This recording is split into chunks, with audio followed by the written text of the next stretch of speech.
क्या जादू है उस लड़की में? ये आबिर खुद नहीं जानता था। वो अपनी सारी मर्दानगी उसी लड़की पर लुटा बैठा था। रथु के जिस्म का शायद ही कोई ऐसा कोना था जो उसने अपने स्पर्श से न भरा हो। वो उसे अपने प्यार, अपने आलिंगन से सराबोर कर रहा था। रतु भी आबिर की छुआन से हल्की सिसकारी भर उठ रही थी।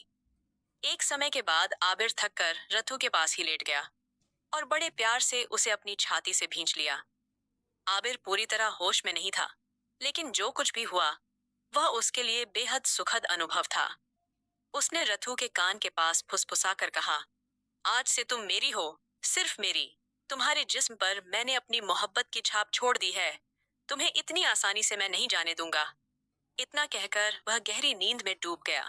सुबह जब रथु की नींद खुली तो उसने अपने पूरे शरीर में एक असहनीय पीड़ा महसूस की। उसका शरीर जैसे हिल भी नहीं पा रहा था। नीचे पेट में तीव्र दर्द हो रहा था। बड़ी मुश्किल से उसने अपनी आंखें खोली। जब वो करवट लेकर पलटी तो चौंक गई। उसके बगल में एक लड़का उलटी तरफ मुंह करके मुई करके सोया हुआ था। लड़के के कंधे पर एक ईगल का टैटू बना हुआ था। रथु तो देखकर हक्का बक्का रह गई। डरते डरते वह बिस्तर पर उठकर बैठी और जब उसने अपनी हालत देखी तो और भी ज्यादा चौंक गई। वह उस समय पूरी तरह नग्न अवस्था में थी। उसका कुर्ता फटा हुआ जमीन पर पड़ा था। यह सब देखकर वो फूट फूट कर रो पड़ी। उसके मन में आया कि जो होना था वह हो गया। उसके मामाओं का इरादा सफल हो गया। उसे उस वक्त मर जाने का मन कर रहा था। वह जोर जोर से रोने लगी। तभी उसने बगल में लेटे उस लड़के की तरफ देखा और मन में सोचने लगी, यह तो बनबिहारी बाबू नहीं है, ये कोई और है। कोई कम उम्र का लड़का, लेकिन इसके साथ में ये कैसे संभव हुआ? ये सोचते ही वह बुरी तरह डर गई। उसने अपने शरीर पर कई जगह काटने और नोचने के निशान देखे। शरीर पर गहरे जख्म भले न थे, लेकिन मन में एक गहरा घाव बन चुका था। उसे अपने आप से, अपने शरीर से नफरत होने लगी। वह वहां एक पल भी नहीं रुक सकी। जैसे तैसे फटा हुआ कुर्ता पहनकर होटल के कमरे में रखी एक चादर से खुद को पूरी तरह ढककर वह वहां से निकल गई। उधर देर से आबिर की नींद खुली। वह इधर उधर देखने लगा, लेकिन उसके सिर में भयंकर दर्द हो रहा था। तभी उसे बीती रात की कुछ धुंधली यादें आने लगीं। अचानक कुछ याद आते ही उसने बिस्तर के पास देखा। वहां कुछ खून के धब्बे थे और वहीं एक हार पड़ा था जिसका लॉकेट 2 तितलियों के डिजाइन में था। आबिर वह हार हाथ में लेकर सोचने लगा, नहीं, मैंने कोई सपना नहीं देखा था, कोई वाकई थी मेरे पास और मैं आज भी उसकी मौजूदगी महसूस कर सकता हूँ। उसके जिस्म की वो मीठी खुशबू आज भी मेरे शरीर पर है। वो कौन थी? किस मकसद से यहाँ आई थी? आबिर ने गुस्से में अपने बाल खींच लिए। उसे कुछ भी अच्छा नहीं लग रहा था। जब तक वो उस लड़की को ढूंढ नहीं लेता, उसी उसे चैन नहीं मिलेगा। उसकी शक्ल तक आबिर को साफ याद नहीं थी। अब वो तुरंत होटल के रिसेप्शन पर पहुंचा और सवालों की बौछार कर दी। कल रात मेरे कमरे में मेरे अलावा और कौन था? रिसेप्शनिस्ट उसके सवाल से चौंक गया। सॉरी सर, लेकिन आपके रूम में आप अकेले ही थे। आबिर मेज पर जोर से हाथ मारकर चिल्लाया, झूठ! आप झूठ बोल रहे हैं। सच बताइए, मेरे कमरे में एक लड़की थी। वो कौन थी? उसका नाम, उसका पता, सब कुछ बताइए। रिसेप्शनिस्ट मुश्किल में पड़ गया। उसने कहा, आप सीसीटीवी फुटेज देख सकते हैं। अगर उसमें कुछ नजर आए तो। फुटेज चेक करने पर भी ज्यादा कुछ नजर नहीं आया।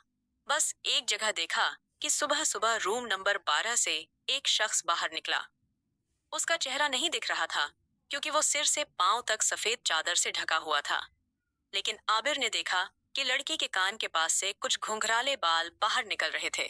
उस दिन आबिर अपने शहर वापस चला गया, लेकिन उसका दिल और दिमाग कहीं और था। उसे सिर्फ वही लड़की चाहिए थी, सिर्फ वही। उधर रतु किसी तरह अपने मामा के घर पहुंची। उसके पास अब और कोई रास्ता नहीं था। उसके पास सही कपड़े भी नहीं थे।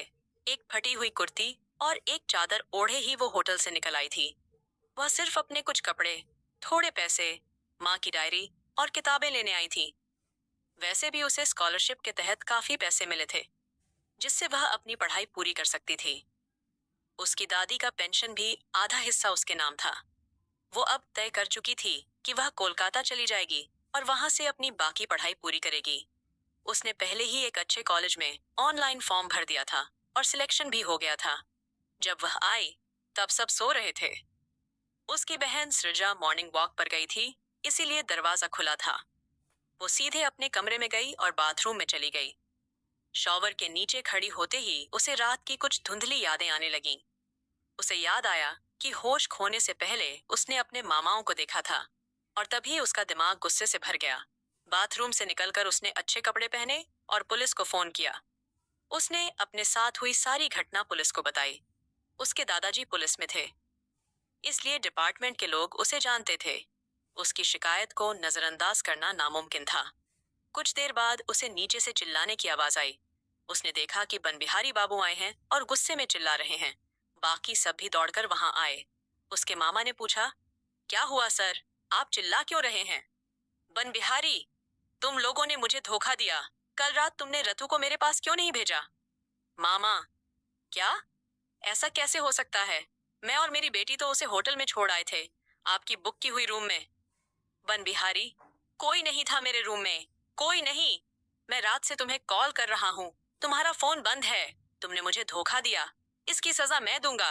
रथु कहाँ है? सृजा, हम तो उसे होटल में छोड़ आए थे। उसके बाद हमें कुछ नहीं पता। बनबिहारी बाबू कुछ देर सृजा को घूरते रहे और फिर बोले, कोई बात नहीं, अब मेरी भूख मैं तुमसे मिटाऊंगा।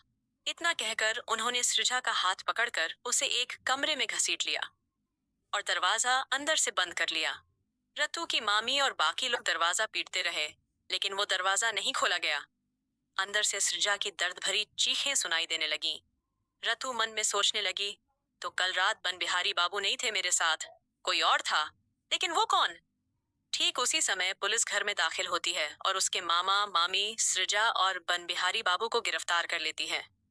रतु गर्व से सिर उठाए उस घर से बाहर निकल जाती है। जारी रहेगा।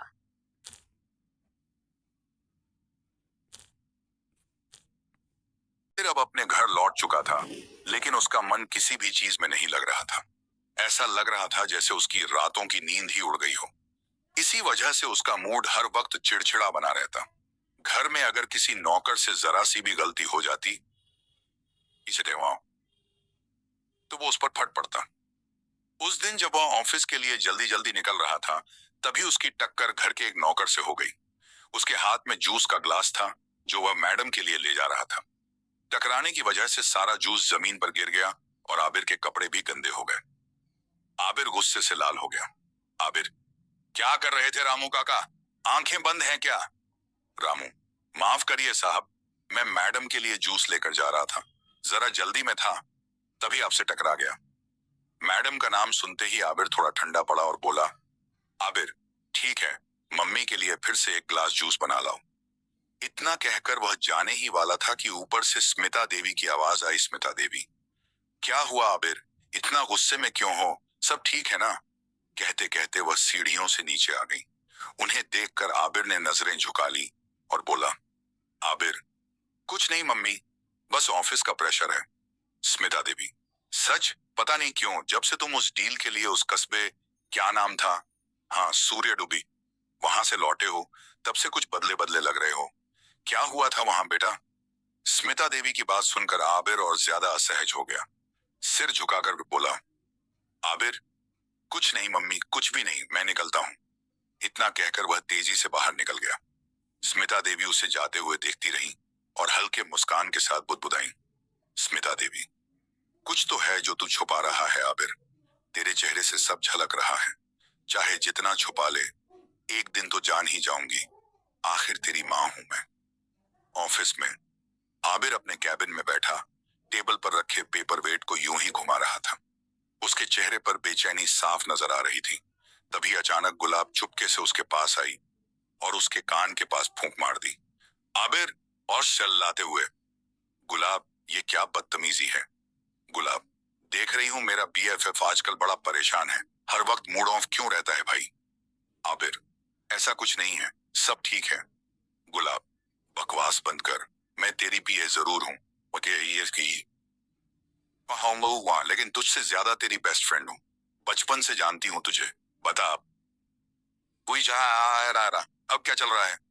आबिर, कांटा को भेज, मैं उससे बात करूंगा। गुलाब, कांटा अभी बाहर गया है, अचार खाने का मन कर रहा था तो उसे लेने भेज दिया। जानता ही है, न सास है न माँ, जो बना दे तो पति को ही भेजना पड़ा। आबिर, अचानक अचार खाने की तलब क्यों लग गई? गुलाब थोड़ी शर्माते हुए, हर बात ऐसे नहीं पूछते, थोड़ी शर्म करो। आबिर सिर झटकते हुए, क्या तू प्रेग्नेंट है? गुलाब धीरे से, कंफर्म तो नहीं है, लेकिन थोड़ा थोड़ा लग रहा है। ये सुनते ही आबिर की खुशी का ठिकाना नहीं रहा। उसने गुलाब को गोद में उठाकर घुमा दिया। आबिर, सच में? गुलाब, मैं मामा बनने वाला हूं और वो इडियट कांटा बाप बनने वाला है। यार यकीन नहीं हो रहा। गुलाब हंसते हुए, अरे छोड़, मैं गिर जाऊंगी। उसे नीचे उतारते हुए आबिर बोला। आबिर, बच्चे का नाम मैं रखूंगा और उसके मुंह में पहला निवाला भी मैं ही दूंगा। आबिर की इस खुशी को देखकर गुलाब की आंखों में आंसू आ गए। उसने प्यार से उसके गाल पर हाथ रखते हुए कहा, गुलाब, तू आज इतना खुश है, पहले कभी नहीं देखा तुझे ऐसा। लेकिन अभी तो कुछ पक्का नहीं है। अगर मैं प्रेग्नेंट नहीं निकली तो? आबिर, तो क्या? एक न एक दिन तो बनूंगा मामा। वैसे वो कांटा आया क्यों नहीं अभी तक? गुलाब, तूने उसका नाम कांटा रखा, जबकि उसका असली नाम था कंकन। तूने बना दिया कंटक। कंटक फिर कांटा। आबिर हंसते हुए, गुलाब के साथ कांटा ही तो फिट बैठता है। दोनों हंस पड़ते हैं। तभी कांटा अंदर आता है। उसके हाथ में चॉकलेट होती है। वो मुस्कुराते हुए बोलता है, कांटा, गुलाब बेबी, बाहर का अचार मत खाया करो, पता नहीं क्या असर हो जाए। इससे अच्छा ये चॉकलेट खा लो। और अगर बहुत मन है तो बोलो, मैं खुद बना दूंगा। निबित पा और है नेट पर देखकर। गुलाब, अच्छा छोड़, तू कुछ मत बना। आबिर की ओर देखती है। एक बार इसने बिरयानी बनानी चाहिए थी, लेकिन खिचड़ी बना दी और मैं बैठी थी मटन खिचड़ी खा रही। आबिर, तुम दोनों पेरेंट्स बनने वाले हो और मुझे बताया भी नहीं, और ऑफिस में तो सर सर करके इतना सम्मान देते हो। कांटा, अरे अभी कंफर्म कहाँ है यार। आबिर, तो कंफर्म करवा लो, डॉक्टर के पास जाओ। गुलाब, जाएंगे, बस काम का थोड़ा प्रेशर है। आबिर, तुम दोनों को 2 दिन की छुट्टी मिलती है, ऑफिस मैं देख लूंगा। गुलाब, पगला गया है क्या? तेरे बिना ऑफिस कैसे चलेगा? तेरी मीटिंग्स, तेरी फाइल्स, सब कुछ हम संभालते हैं। आबिर, रिपोर्ट पॉजिटिव आई तो 2 साल की छुट्टी भी देनी पड़ेगी। फिलहाल टेंशन मत लो। गुलाब, ठीक है, लेकिन तू बता, तेरे साथ क्या चल रहा है? आबिर, मेरे साथ क्या होना है? गुलाब, तू बहुत खोया खोया रहता है इन दिनों, कहीं तू प्यार में तो नहीं पड़ गया? आबिर, क्या बात करती है, इस उम्र में अब क्या प्यार करूंगा, लेकिन कुछ तो हुआ है मेरे साथ। कांटा पानी पीते हुए, अरे क्या हुआ? आबिर, मैंने अपनी वर्जिनिटी खो दी है। ये सुनते ही कांटा पानी पीते पीते सब बाहर उगल देता है। कांटा, क्या कहा तूने? आबिर, हाँ, अब मैं वर्जिन नहीं हूं। गुलाब, क्या बोल रहा है तू और नीरा? आबिर, मैंने नीरा का नाम लिया ही कब, और वैसे भी उसके साथ कुछ नहीं है मेरा।